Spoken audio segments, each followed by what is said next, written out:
یادتونه بچه‌های قدیم حتی که دوچرخه نداشتن با دست جارویی چیزی واسه خودشون موتور سواری میکردن، کلی کیف میکردن؟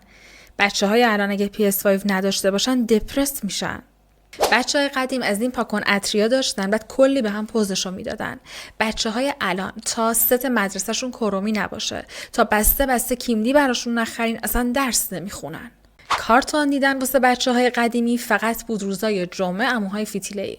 الان کافیه بچه‌ها توی موبایل و تبلت و کامپیوتر یه جا رو کلیک بکنن، یه عالمه کارتون بروز و باحال در اختیارشون قرار میگیره. بچه‌های قدیم با کمترین امکانات شاد بودن، کلی هم کیف میکردن.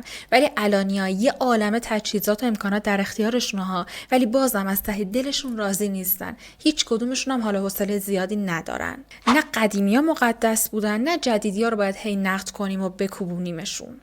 فقط یادمون باشه، درسته که نسل عوض شده، درسته که یه عالمه تکنولوژی در اختیار بچه‌های امروز قرار گرفته، بچه‌ها تو رفاه بیشتری هن، اما هیچ چیزی جای آدم رو برای بچه‌ها نمیگیره.